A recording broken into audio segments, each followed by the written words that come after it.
wassalamu ala asrofil anbiya wal mursalin sayyidina wa maulana Muhammadin wa ala alihi washabihi ajmain. Pertama-tama marilah kita panjatkan puji dan syukur kehadiran Allah Subhanahu wa taala atas limpahan rahmat, taufik dan hidayahnya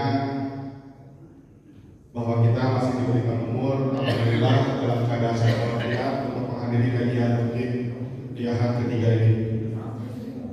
Tak lupa salawat serta salam kita panjatkan kepada junjungan alam Nabi besar Muhammad SAW beserta para keluarganya, para sahabatnya, para tabi'in dan tabi'innya, mudah-mudahan sampai kepada kita selaku umatnya di akhir zaman.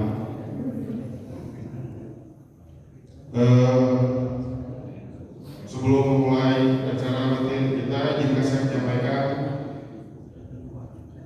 kajian yang akan dibawakan pada ahad tanggal 23 Ramadan 1446 Hijriah, bab tarikh dengan submateri bayi-bayi yang bisa bicara, yang akan disampaikan oleh yang terhormat Bapak Ustadz Bapak Ruslan, dan alhamdulillah beliau sudah berada di tengah-tengah kita. Mudah-mudahan kajian pada pagi hari ini bisa menambah ilmu dan wawasan kita sehingga menjadi bekal untuk kita di dunia dan di akhirat. Amin ya rabbal alamin. Untuk mempersingkat waktu, marilah kita simak dengan bersama kajian rutin dari Bapak Ustadz Bapak Ruslan. Waktu dan tempat saya persilakan. Assalamualaikum warahmatullahi wabarakatuh.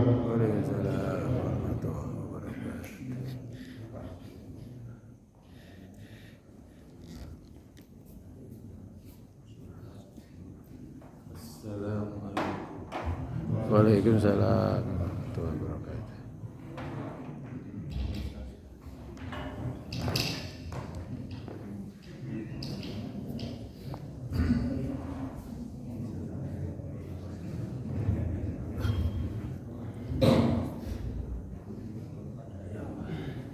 Innal hamdalillah nahmaduhu wa nasta'inuhu wa nastaghfiruh wa na'udzu billahi min shururi anfusina wa sayyiati a'malina. Man yahdihillahu fala mudilla lahu wa man yudlil fala hadiya lahu.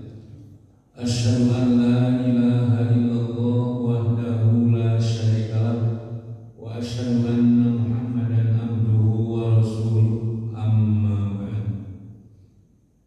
Hadirin ikhwati iman, Bapak Ibu jamaah salat subuh Masjid Nurul Iman rahimakumullah. Mudah-mudahan Allah merahmati kita semua.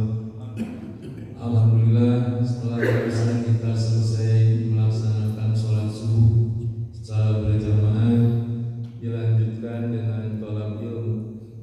Mudah-mudahan semua ketaatan kita ini dicatat dan diterima oleh Allah sebagai amal saleh. Amin. Dan alhamdulillah di bulan Ramadan ini kita sudah memasuki 10 hari terakhir. Tamat banyak. Tinggal sekarang hari ke-23. Insyaallah. Mudah-mudahan semua ketaatan kita khususnya selama bulan Ramadan yang sudah selesai kita laksanakan dicatat dan diterima oleh Allah sebagai amal saleh. Juga yang tinggal beberapa hari ke depan, mudah-mudahan masih oleh Allah diberi kesehatan dan kekuatan. Hadirin ikhwati iman, Bapak Ibu jamaah Masjid Nurul Iman rahimakumullah. Di dalam sejarah pasti Bapak Ibu pernah mendengar cerita yang disampaikan oleh para mubalik, para asatid, tentang ada bayi yang bisa bicara ketika masih di buayan ibunya. Yang Bapak Ibu tahu ada berapa? Nabi Isa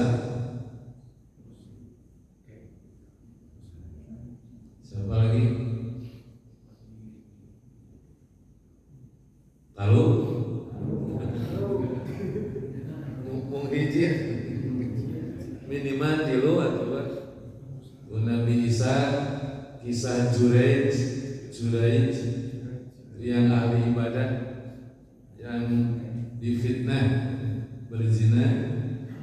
Terus Ashabul Ukhdud itu parit yang ada di surah Al-Buruj, Qutila Ashabul Ukhdud. Itu umumnya bayi yang bisa bicara ketika dibuayan ibunya 3: bayi Nabi Isa alaihissalam, bayi Juraij, terus bayi kisah Ashabul Ukhdud. Ternyata bukan hanya 3, ayat 15 bayi yang bisa bicara sejak dalam buayan ibunya. Itu diterangkan dalam beberapa kitab tafsir. Di antaranya di dalam tafsir Ruhul Ma'ani. Di dalam tafsir Ruhul Ma'ani diterangkan ada 15 bayi yang bisa berbicara. Nah, dari 15 bayi tersebut, yang ke-1 yaitu Nabi Muhammad sendiri. Nabi Muhammad SAW itu bisa berbicara tatkala masih bayi, ketika berada dalam asuhan Halimah As-Sa'diyah. Hadis ini diceritakan oleh Ibnu Abbas, diriwayatkan oleh Imam Al-Baihaqi melalui Ibnu Abbas. Nah, secara garis besarnya dulu. Yang kedua, Nabi Nuh bisa berbicara saat masih kecil. Yang ketiga, Nabi Ibrahim. Yang keempat, Nabi Musa. Yang kelima, Nabi Yahya. Yang keenam, Nabi Isa. Yang ketujuh, kisah Ashabul Ukhdud, bayi yang kisah Ashabul Ukhdud. Yang kedelapan, bayi yang membela kesaksian Nabi Yusuf. Di ketika Nabi Yusuf didakwa, dituduh Nabi Yusuf yang mau memperkosa Zulaiha, bayi itu yang memberikan pembelaan. Buktikan saja apakah baju Yusuf sobek di depan atau sobek di belakang. Kalau sobek di depan berarti Zulaiha yang benar, bahwa Yusuf yang mau memperkosa. Tapi kalau baju Yusuf sobek dari belakang berarti Yusuf yang benar, Zulaiha yang salah. Kebuktiannya yang sobek baju Nabi Yusuf baju bagian belakang, tapi anarwe dihukum Nabi Yusuf, bukan Zulaiha. Kan istri raja, masa istri raja dihukum? Yang dihukum harus rakyat. Jadi bayi yang memberi kesaksian tentang pembelaan Nabi Yusuf. Nah, yang ke-9 yaitu kisah Maryam ketika masih bayi bisa bicara. Ke-10 bayi yang membebaskan Juraij. Nah, itu yang umum tadi 3 Juraij. Ke-11 bayi seorang budak yang dituduh berzina. Nah, itu mah ketika seorang ibu dari Bani Israel menggendong bayinya. Nah, si bayi sedang menyusu. Tiba-tiba lewat seorang anak muda yang berparas tampan, kemudian berkendaraan mewah. Nah, ibunya berkata, "Ya Allah, jadikan anak saya seperti dia." Maka si bayi berhenti dari menyusunya, melepaskan itu. Kata ibunya kemudian berdoa, ya Allah, jangan kau jadikan saya seperti dia. Tidak lama lewat seorang perempuan yang sedang diarak, disiksa karena dituduh mencuri dan berzina. Maka si ibu berdoa, ya Allah, jangan kau jadikan anak saya seperti dia. Si bayi yang sedang menyusu tadi melepaskan lagi, kemudian berdoa, ya Allah, jangan kau jadikan saya seperti dia. Kata ibunya, jangan kau jadikan anak saya seperti dia. Si bayi menyalahi pembeda ibunya, jadikan saya seperti dia. Kemudian oleh si ibu diajak bicara, kenapa tadi ketika ibu berdoa, jangan kau jadikanlah anak saya seperti dia, sementara kamu berdoa jangan. Si bayi menjelaskan, karena pemuda tadi yang lewat, yang tampan dan berkendaraan mewah, dia adalah pemimpin yang zalim. Kemudian yang kedua, sementara perempuan tadi itu perempuan yang solehah, yang dituduh zina, dituduh mencuri. Itu kisahnya tidak panjang. Nanti yang panjang kisah Jurej dan kisah Ashabul Hudud, penghuni parit. Terus yang ke-12, Ummu Barok al-Yamamah. Al-Yamamah yang ngaku nabi. Nanti sepeninggalan Nabi di Yamamah ada seseorang yang mengaku nabi.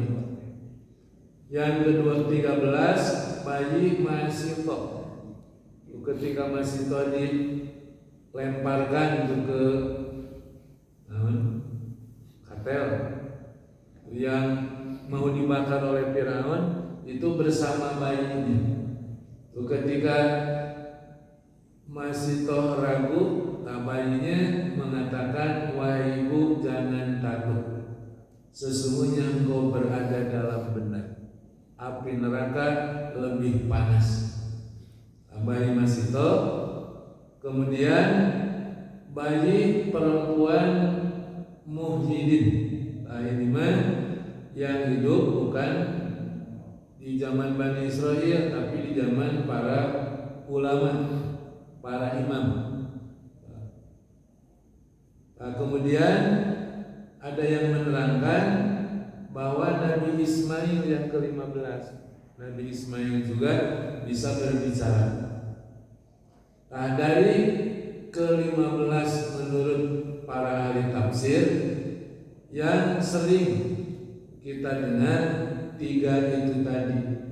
Bayi Isa, ketika Maryam dituduh berzina, maka Maryam meminta kepada putranya Isa untuk menjelaskan.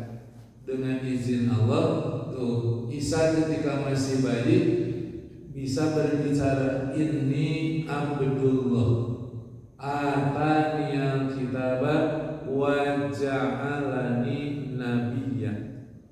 Sesungguhnya aku ini hamba Allah, aku diberi Alkitab dan aku dijadikan sebagai nabi. Tidak banyak cerita tentang bayi Nabi Isa ketika bisa berbicara. Yang panjang ceritanya Jurej dan Ashabul Hudud. Jurej dan Ashabul Hudud. Hitung-hitung murojaah kajian ulang, walaupun Bapak Ibu sering mendengar kisah Jurej, nanti ada faedah, ada ibrah yang mesti kita ambil. Yang populer kisah Jurej itu seperti dalam hadis riwayat Bukhari. Jurej itu seorang rahib. Ketika Rasulullah menjelaskan bahwa tidak ada bayi yang bisa berbicara kecuali Isa bin Maryam, kemudian Ashabul Hudud, kemudian Juraij. Para sahabat bertanya, tuh, ya Nabi Allah, wahai Nabi Allah, tuh, bagaimana cerita Juraij? Rasulullah menjelaskan, kana rohiban fi Bani Israil. Juraij itu seorang rahib, seorang pendeta yang soleh di zaman Bani Israil. Dan dia hidup di sebuah dataran tinggi dan membangun saumah tempat ibadah. Nah, Juraij tinggal sendirian di saumah tersebut, di tempat ibadah tersebut. Selain Juraij, ada seorang pengembala sapi yang suka ikut tuh istirahat, tapi bukan ibadah. Pengembala istirahat dari mengembalakan sapinya di halaman saumah, di luar saumah, di luar bangunan tempat Juraij beribadah. Ja'at ummuhu yauman, suatu hari ibunya datang menemui Juraij dan memanggilnya, ya Juraij, ya Juraij, wahai Juraij. Juraij mendengar panggilan ibunya. Juraij sedang sholat sunnah. Karena itu sholat sudah disyariatkan sejak nabi-nabi terdahulu. Cuman cara sholat zaman nabi-nabi terdahulu dengan zaman Nabi Muhammad itu beda kaifiat, beda cara. Tapi syariat sholatnya sudah ada. Buktinya Juraij sedang sholat. Juraij bergumam dalam hatinya, ummi wa sholati. Apakah menjawab panggilan ibuku atau meneruskan sholat? Juraij memutuskan meneruskan sholat. Makanya panggilan ibunya tidak dijawab. Ibunya memanggil lagi yang kedua kali, ya Juraij. Juraij itu masih bingung apakah menjawab panggilan ibunya atau sholat, tapi masih milih sholat. Panggilan ketiga sama, Juraij masih memilih sholat. Si ibunya kesal. Kemudian si ibunya berkata, berdoa, mata, ya Allah, jangan kau matikan dia, jangan kau matikan dia. Semoga Allah tidak mematikan dia hatta tandurok, sehingga atau sampai dia melihat al-musimati, jadi perempuan pelacur. Ya Allah, jangan kau matikan dia sehingga dia bertemu melihat seorang perempuan pelacur. Doa ibunya hanya sampai bertemu melihat perempuan pelacur. Singkat ceritanya, kepada orang yang taat ibadah, rajin ibadah, kan tidak semuanya senang. Ada saja yang tidak senang. Sama seperti itu kepada ahli maksiat, tidak semuanya tidak senang. Ada orang ahli maksiat, umumnya orang tidak senang. Tapi tidak semua orang tidak senang. Ada saja yang senang. Yang seprofesi, jika copet, orang ngeresep, balannya meresepkan. Juraij ahli ibadah, banyak yang senang, tapi ada saja yang tidak senang.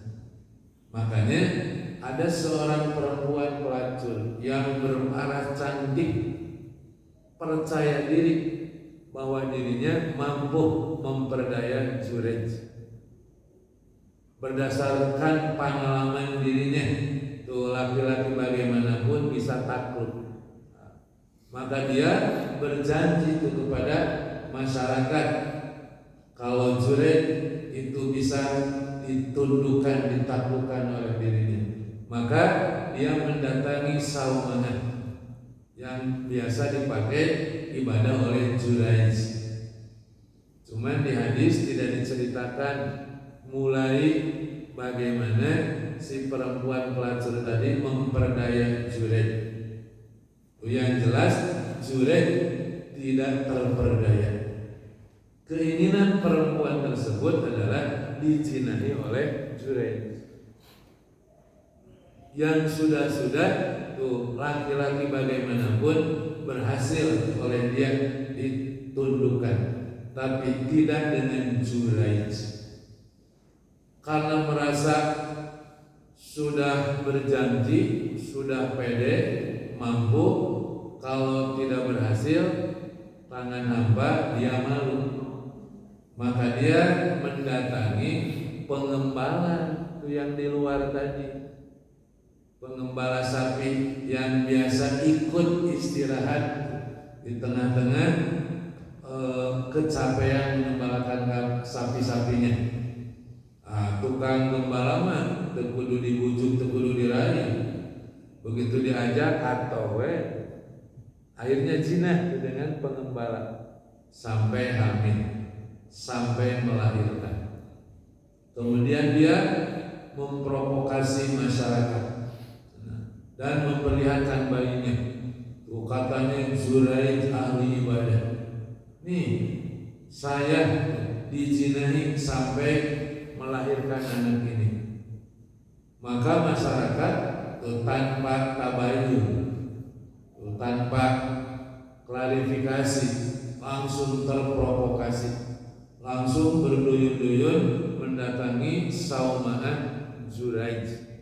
Dihancurkanlah tuh Saumanah Jureid, dan Jureid ditangkap, diarak, diikat tangannya, kedua tangannya. Nah, Jureid bertanya membela diri, apa alasan kalian merusak Saumanah saya dan menangkap saya, memperlakukannya seperti ini? Maka dihadirkanlah perempuan tadi dengan anaknya, bahwa Jureid dituduh sudah menzinahi perempuan tadi sampai hamil, sampai melahirkan.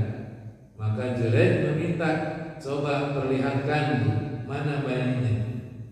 Kemudian dihadapkanlah bayi kepada Jureid. Nah, oleh Jureid dipegang dengan perut si bayi dan ditanya, ya gulam, kul man abuk. Wahai bayi, jawab, katakan siapa bapak kamu. Dengan izin Allah, bayi bisa berbicara, bapak saya pengembala sapi. Tuh yang tinggal tuh di dekat Saumanah Jureid. Nah, bayi ini memberikan pembelaan kepada Jureid. Nah, masyarakat semuanya percaya. Dan aneh atuh bayi. Bayi bisa bicara, kan mau bohong bayi. Maka ditangkaplah si pengembala tadi, kemudian diinterogasi. Atau pengembala itu ditangkap, diinterogasi, ngaku, langsung ngaku bahwa saya yang menzinahi, saya sebagai ayahnya, ayah dikawinkan. Maka masyarakat menyesal telah terprovokasi oleh perempuan pelacur tadi, telah menghancurkan Saumanah Jureid. Kemudian mereka minta maaf kepada Jureid atas perlakuan yang tadi tidak sopan, menghancurkan Saumanahnya. Kemudian mau mengganti, mau membangunkan lagi Saumanahnya. Kalau mau dibangun yang lebih bagus, mau dilapis oleh emas. Tapi Jureid dengan kesolehannya memaafkan semuanya, kemudian meminta bangunkanlah seperti semula. Dibangunkanlah Saumanah seperti semula.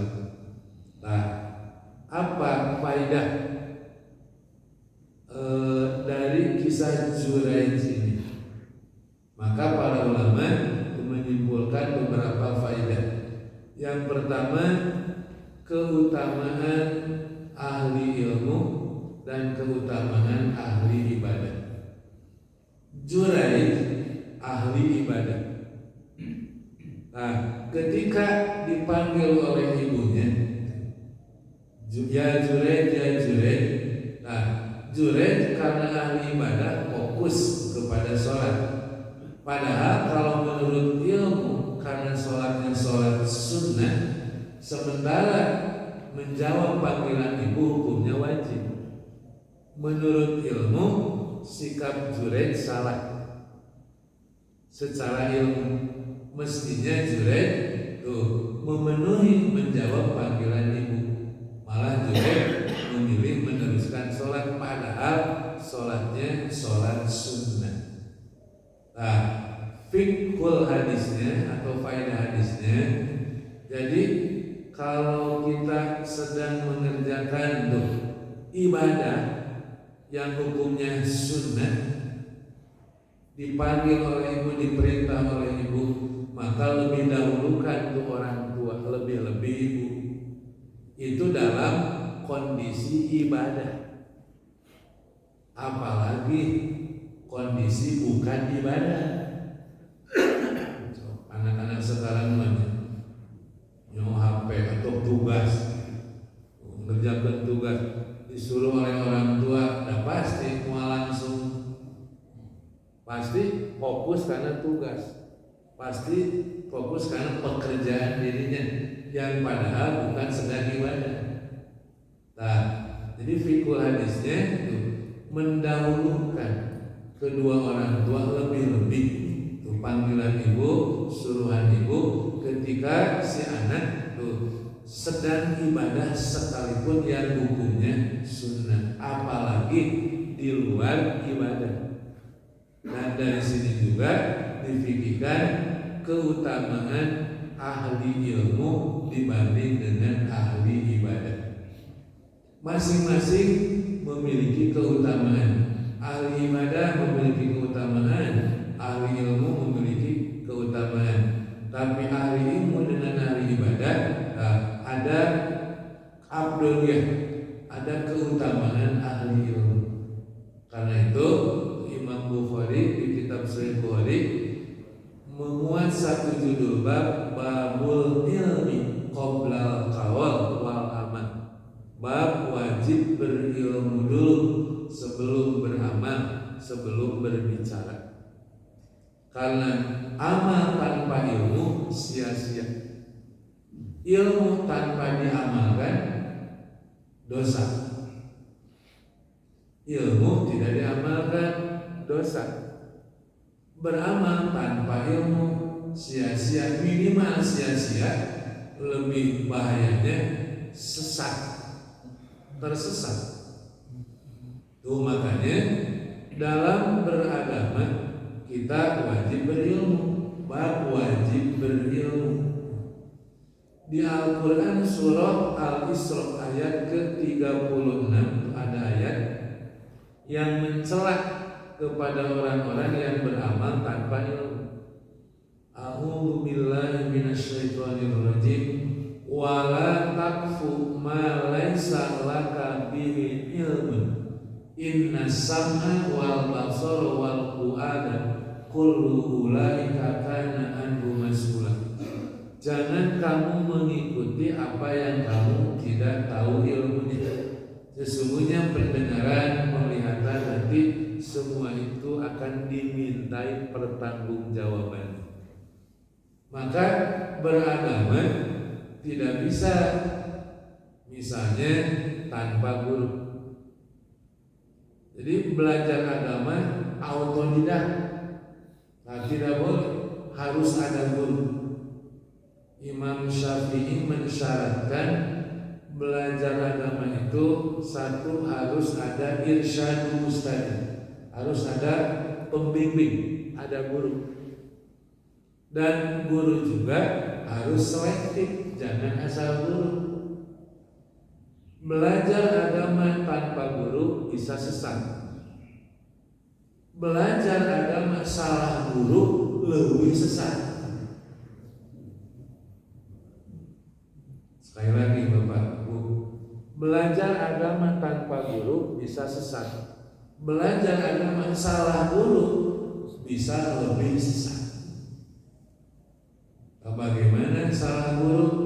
Makanya tadi ketika mencari guru, gurunya yang jelas, yang ketika menyampaikan hukum diterangkan dasar hukumnya, Quran surat apa, ayat berapa, hadis riwayat siapa.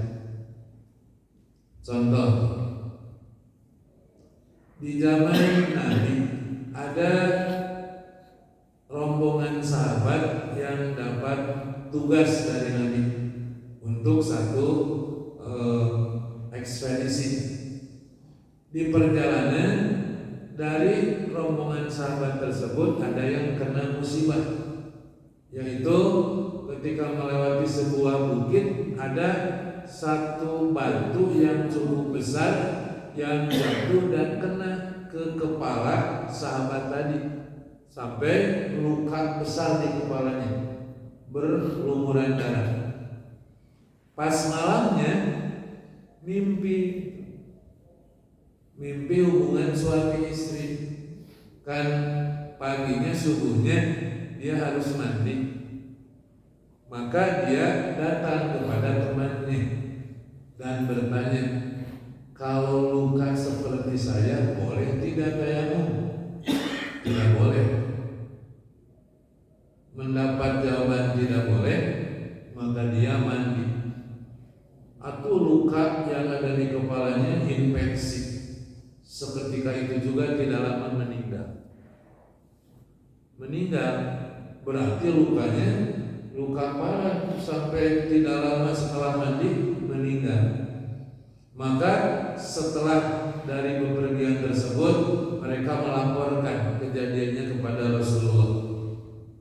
Maka yang memberi fatwa oleh Rasul dipanggil, ditanya, dan Rasul langsung menegur, kamu telah membunuhnya. Kamu telah membunuhnya.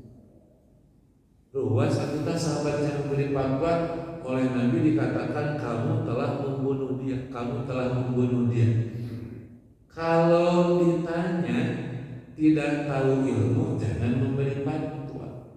Tuh jadi salah fatwa berakibat fatal. Dia membela diri, kan dia bertanya kepada saya, menurut pendapat saya bagaimana? Jangan menurut pendapat saya, menurut dalil. Kan sudah jelas. Tadi ada dua penyebab seseorang boleh tayamum. Satu safar. Sedang safar, jangankan sakit, tidak sakit juga sudah boleh tayamum. Sedang safar, ditambah sakit. Yang sakit jangankan safar, tidak safar saja boleh tayamum. Yang sakit, Bapak Ibu, tidak safar, sakit, yang sakitnya tidak boleh kena air. Tuh, jangankan safar, tidak safar saja, sakit sebagai sebab bolehnya tayamum. Apalagi sudah masafar ditambah sakit. Jadi sudah ada dua penyebab. Nah, seseorang sakit sudah jelas boleh tayamum. Nah, sahabat tadi bertanya kepada temannya, kalau luka seperti saya boleh tidak tayamum? Tidak boleh. Mendapat jawaban tidak boleh, dia mandi. Pas selesai mandi meninggal. Tuh.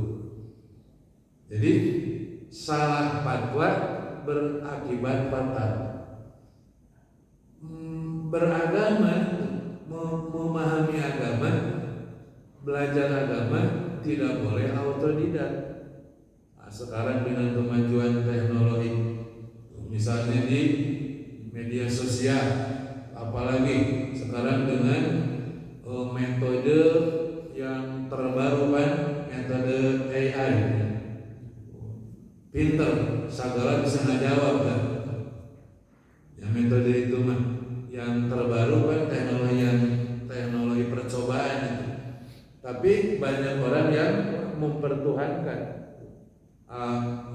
metode itu.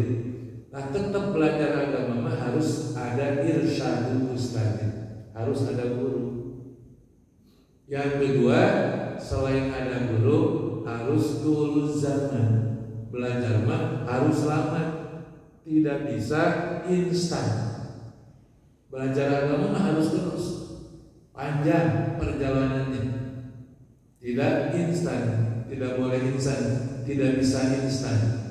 Itu yang ketiga, bulghatun, butuh bekal, butuh bekal belajar ilmu itu. Itu makanya kita lihat dalam sejarah para ulama-ulama itu ketika belajar dari tempat masing-masing ke Mekah, ke Madinah, keliling mencari guru-guru. Nah, Imam Bukhari tadi dalam kitab Sahih Bukhari membuat judul bab babul ilmi qoblal qaul wal amal, bab wajib berilmu sebelum bicara, sebelum beramal. Quran surah Al-Isra ayat 36 tuh mencela kepada orang yang tuh beramal tanpa ilmu. Jangan kamu mengikuti apa yang kamu tidak tahu ilmunya. Sesungguhnya pendengaran, penglihatan, hati, semua itu akan dimintai pertanggungjawabannya. Makanya berat seorang yang ahli dalam agama kemudian ketika memberikan fatwa tanpa dasar ilmu, tanggung jawabnya di akhirat berat. Karena nanti oleh jamaahnya, oleh umatnya itu akan diadukan kepada Allah. Wahai Tuhan kami, dulu kami mengikuti guru-guru kami, mengikuti pembesar-pembesar kami, ternyata mereka menyesatkan kami dari jalan yang benar. Wahai Tuhan kami, berikan kepada mereka 2 kali lipat siksanya dan laknat mereka dengan laknat yang besar. Nah, jadi guru agama mah berat banget, mending jadi guru umum. Bapak mending jadi guru matematika, salah rumus muali taruh di akhirat. Tapi kalau saya mengajarkan wudhu kepada Bapak Ibu, tata cara wudhu salah, nanti saya di akhirat bakal dihisab. Bisa diajar sholat, diajar wudhu, diusah dapat simpuri kan dihisab di akhirat. Kalau tidak berdasarkan ilmu, kalau berdasarkan ilmu, tinggal menjawab. Makanya tadi belajar agama harus ada irsyadul ustaz. Tadi surah Al-Ahzab, Rabbana qad ata'na sadatana wa kubarohana fa'adalluna sabil. Rabbana atihim bifaini minal adab wal anhum la'nan kabiran. Quran surah Rabbana qad ata'na sadatana qad ata'na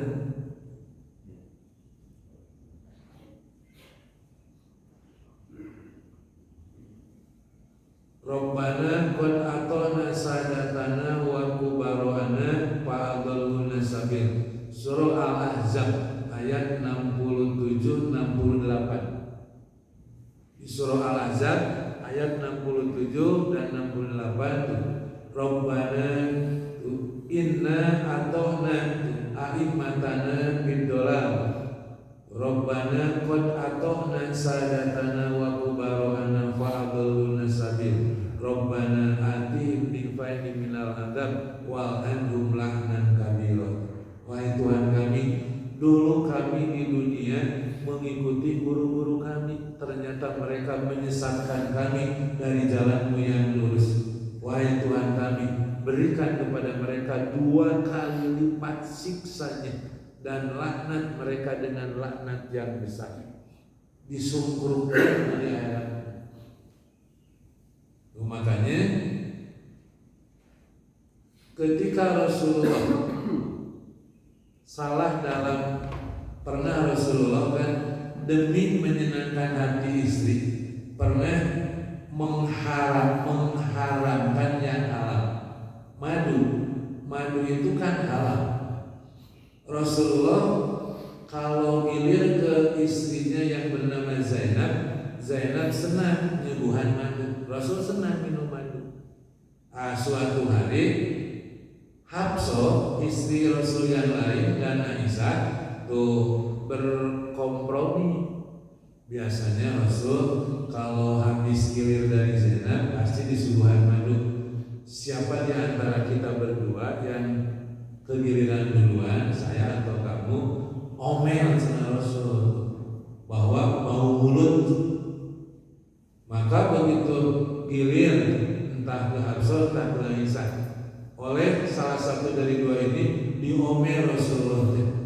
Akhirnya Rasulullah mengatakan, ya sejak hari ini haram madu bagi saya. Demi menyenangkan hati sebagian istrinya, Rasul mengharamkan madu. Langsung turun surah At-Tahrim ayat ke-1. Wahai Nabi, kenapa kamu mengharamkan apa yang Allah halalkan kepada kamu karena kamu menginginkan keridhaan sebagian istrimu? Ya ayyuhan nabiyyu lima tuharrimu ma ahallallahu laka tabtaghi mardhati azwajik. Itu Nabi Allah demi menyenangkan hati istri mengharapkan madu.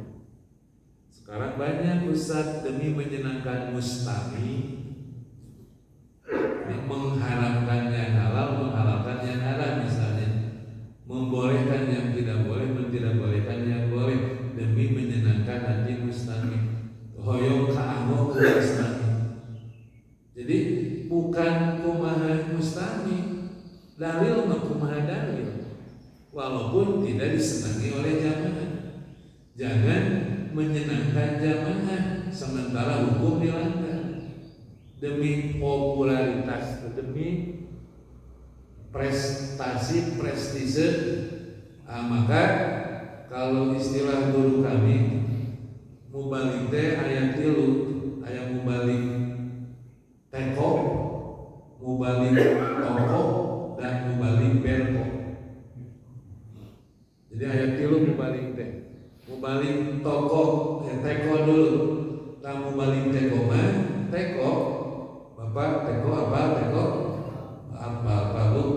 Teko mah dieusian cairan, kaluarna cairan. Dieusian cikopi, kaluar cikopi. Jujur teko mah. Nah, ada ustaz yang jujur. Hadis sahih, hadis dhaif diterangkan. Nah, ada mubalik toko. Ari mubalik toko mah kumaha pesenan. Mata mubalik toko mah baleungan. Mubalik teko mah teu baleungan. Dan seru teresep segala bid'ah, segala tidak boleh. Kamu balik teko mah banyak yang tidak senang karena jujur. Makanya kebenar balik teko mah, balik toko nu beungar mah. Toko mah pan segala aya, pesanan mustami, pesanan konsumen, pesan hadis dhaif. Hadis dhaif. Pesan hadis dhaif, kumaha resepna we. Nah, mubalik toko mah tanggung jawabnya tadi di akhirat menurut surah Al-Ahzab tadi ayat 6768 siapa ku mustami ke didakwa ka Allah. Wahai Tuhan, kami berikan kepada mereka 2 kali lipat siksanya dan laknat mereka dengan laknat yang besar. So hadis siapa kali itu didakwa. Nukat di rumah mubalik berko mah lampu sepeda baheula baheula mah tos dae nyangan kabatut cenah dirina poek tapi leureum nyangan kabatut walaupun dirinya lilin walaupun dirinya terbakar tapi memberi manfaat ke orang lain, memberi manfaat tanu nu bahaya misalnya kan yang kedua membalik toko. Nah, makanya di surah Al-Isra ayat 36 tadi, jangan kamu mengikuti apa yang kamu tidak tahu ilmunya. Sesungguhnya pendengaran penglihatan hati akan dimintai pertanggungjawabannya. Nah, faidah lain dari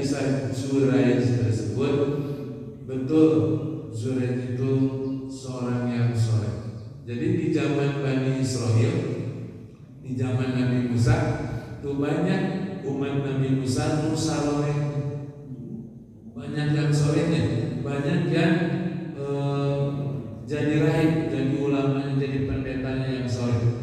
Rasulullah sering menceritakan dulu di zaman Bani Israel ada seorang rahib yang soleh yang itu teh Bani Israel di zaman Nabi Musa. Jadi ada banyak yang solehnya sampai banyak.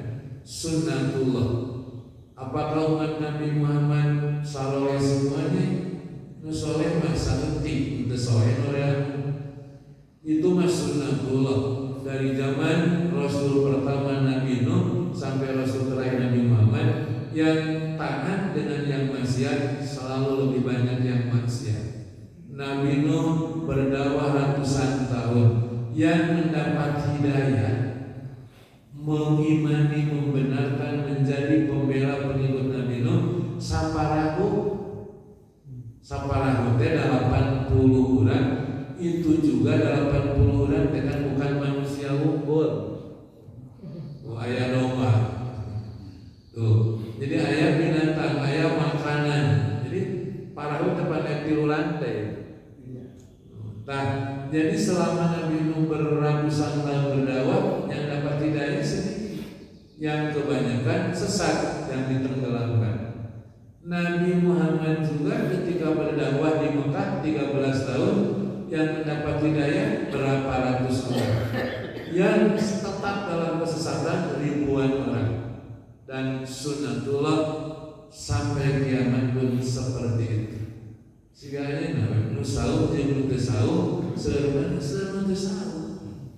Cok di jalan. Yang taat dengan yang maksiat pasti selalu lebih banyak yang maksiat. Yang taat masih sedikit. Kisah Sabul Hudud mah panjang teuing nu malah sampaikeun kewe di PLG nya. Kama sawal insyaallah. Jadi banyak yang bisa bicara yang populer kisah Sabul Hudud, dan sami itu juga melibatkan seorang rahib. Itu mah nanti kisahnya ketika si ibu disuruh murtad, ketika rakyat disuruh murtad oleh raja, yang tidak mau murtad dilemparkan ke dalam parit yang diisi api yang menyala-nyala, tapi rakyat semuanya daripada murtad lebih baik dilemparkan ke api. Maka terakhir seorang ibu ngagendong bayi, ninggal kana seuneu, ninggal ka bayi, bingung kan.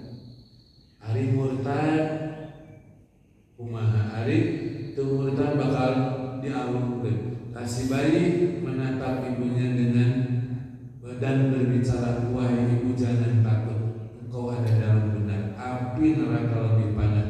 Si ibu dengan bulat hati tuh daripada murtad lebih baik dialungkeun jeung bayi, karena parit yang berisi api yang menyala-nyala. Itu garis besarnya kisah Sabul Hudud. Insyaallah nanti bulan Syawal nanti sakit rupanya ngadongengna meh tutur da dengan dongeng tutur dongeng mah tutur. Jadi untuk kisah Zuraik itu di kitab Riyadhus Shalihin juga dimuat di dalam bab sabar. Di dalam bab sabar kisah Zuraik diterangkan di dalam bab sabar di kitab Riyadhus Shalihin, masih diri satu di awal. Hadirin ikhwati iman rahimakumullah, mungkin taklim untuk subuh hari ini dicukupkan sekian. Mudah-mudahan sedikit jadi tambahan ilmu, walaupun murojaah mengulang, tapi menjadi segar kembali ingatan kita dari kisah Zuraik tersebut. Kita bisa mengambil beberapa ibrah, pelajaran dan faedah. Aku qouli